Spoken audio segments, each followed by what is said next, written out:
नमस्कार। आज हम एक ऐसी कहानी पर बात करने वाले हैं जो दिल को छू जाएगी और शायद खुद को देखने का हमारा नजरिया भी बदल देगी। ये कहानी है एक फूटे हुए घड़े की। चलिए इसमें गहरे उतरते हैं। कितनी गहरी बात है ना। जब हम आईने में देखते हैं तो हमें ईश्वर की सबसे प्यारी रचना दिखनी चाहिए, पर क्या हम सच में रोज ऐसा महसूस कर पाते हैं? अक्सर नहीं। और हमारी कहानी में भी एक किरदार है जो खुद को बिल्कुल भी खास नहीं समझता था।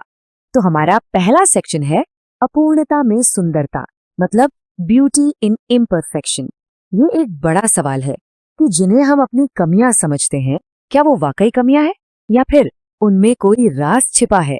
चलिए पता लगाते हैं। हर अच्छी कहानी की तरह इसमें भी एक गहरा सबक छिपा है और इसकी शुरुआत होती है एक बहुत ही सीधे साधे किसान और उसके रोजमर्रा के काम से। तो अब मिलते हैं कहानी के मुख्य किरदारों से। ये है दो घड़े, एक घड़ा जो एकदम परफेक्ट था और दूसरा जिसमें एक दरार थी। यहीं से सारी कहानी शुरू होती है। तो देखिए किसान का काम क्या था। वो रोज एक लंबे डंडे पर ये दो घड़े टांगकर तालाब से पानी लाता था। अब एक घड़ा तो बिल्कुल सही सलामत था, लेकिन दूसरे में थी एक दरार। तो घर पहुंचते पहुंचते उस फूटे घड़े से काफी पानी रास्ते में ही गिर जाता था और यही छोटी सी दरार आप देखेंगे पूरी कहानी का सार बन जाएगी। अब इन दोनों घड़ों की सोच में भी जमीन आसमान का फर्क था। जो सही घड़ा था उसे खुद पर बड़ा घमंड था कि देखो मैं अपना काम कितनी बखूबी करता हूँ, और बेचारा फूटा घड़ा वो हर दिन शर्म से गड़ा जाता था। उसे लगता था मैं अपने मालिक के किसी काम का नहीं हूँ, मैं उन्हें नाकाम कर रहा हूँ। और उसकी ये शर्मिंदगी बेवजह नहीं थी। रोजाना घर तक सिर्फ 1.5 घड़ा पानी ही पहुंच पाता था। सोचिए, मेहनत 2 घड़ों की पर नतीजा बस 1.5 घड़ा। ये देखकर उस बेचारे फूटे घड़े का दिल और भी टूट जाता था। ऐसा रोज रोज होता रहा और फिर एक दिन फूटे घड़े के सब्र का बांध टूट गया। उससे और बर्दाश्त नहीं हुआ। उसने फैसला किया कि आज वो अपने मालिक से बात करके ही रहेगा।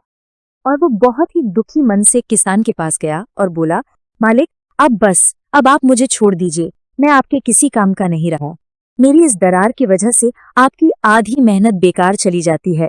लेकिन किसान को देखिए, वो ना तो गुस्सा हुआ ना ही परेशान।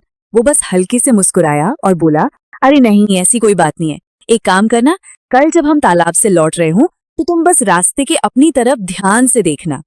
अब घड़े को कुछ समझ नहीं आया, पर उसने मालिक की बात मान ली। तो अगले दिन जब वो वापस आ रहे थे, घड़े ने जैसा मालिक ने कहा था वैसा ही किया। उसने रास्ते पर नजर डाली और वो देखता ही रह गया, हैरान था। जिस तरफ वो लटका रहता था उस पूरी पगडंडी पर खूबसूरत रंग बिरंगे फूल खिले हुए थे।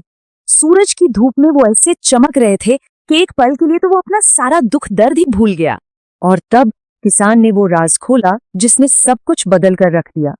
उसने घड़े की तरफ देखकर कहा, तुम्हें पता है ये जो सारे फूल खिले हैं ना, ये सब तुम्हारी वजह से हैं।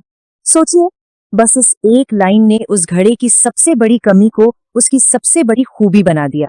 तो अब सवाल ये उठता है कि इस कहानी का असली सबक क्या है? किसान ने आखिर ऐसा क्या किया जो इतना पावरफुल था? किसान ने जो किया उसे हम कह सकते हैं स्ट्रेटेजिक ट्रांसफॉर्मेशन। मतलब उसने जानबूझकर एक कमी को एक अनोखी ताकत में बदल दिया। उसने एक प्रॉब्लम को देखा और सोचा, मैं इसका इस्तेमाल कुछ अच्छा बनाने के लिए कैसे कर सकता हूँ। जरा किसान की बुद्धिमानी देखिए। पहला कदम, उसे पता था कि घड़े में दरार है, उसने इसे नजरअंदाज नहीं किया। दूसरा कदम, उसने उस कमी का फायदा उठाने का सोचा और रास्ते में फूलों के बीज बिखेर दिए। तीसरा, उसने फूटे घड़े का ही इस्तेमाल किया उन बीजों को पानी देने के लिए। और नतीजा, चौथा कदम, एक खूबसूरत बगीचा तैयार हो गया। मतलब एक कमी एक खूबसूरती का जरिया बन गई। और यही इस कहानी का सबसे बड़ा पॉइंट है कि हमारी जो इम्परफेक्शंस हैं, हमारी जो कमियां हैं, वो हमारी वैल्यू कम नहीं करती, बल्कि अगर हम नजरिए को बदलें तो वही कमियां हमारी सबसे बड़ी, सबसे यूनिक ताकत बन सकती हैं। तो चलिए अब इस कहानी को अपनी जिंदगी में लेकर आते हैं, क्योंकि सच तो यही है कि हम सब में कहीं ना कहीं उस फूटे घड़े का एक हिस्सा है। ये कहानी सिर्फ एक घड़े के बारे में नहीं है, ये हम सबके बारे में है। क्योंकि कोई भी, जी हाँ, कोई भी इस दुनिया में परफेक्ट नहीं है। हम सब में कोई ना कोई दरार है, कोई ना कोई कमी है जिसे हम छिपाने की कोशिश करते हैं। पर मजे की बात पता है क्या है?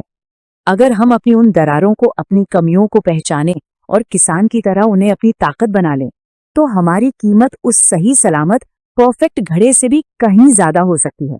क्योंकि असल खूबसूरती परफेक्शन में नहीं, बल्कि हमारे यूनिक होने में है। तो आज एक सवाल खुद से जरूर पूछिएगा, अपनी वो कौन सी दरारें हैं जिन्हें हम बगीचों में बदल सकते हैं? ऐसी कौन सी कमी है जिसे हम दुनिया के लिए खूबसूरती का जरिया बना सकते हैं? तो आखिर में इस कहानी का संदेश बहुत सीधा और सच्चा है। हम जैसे भी हैं, खुद को स्वीकार करें और आगे बढ़ते रहें। अपनी कमियों को गले लगाइए, क्योंकि क्या पता हमारी सबसे बड़ी ताकत उन्हीं में छिपी हो।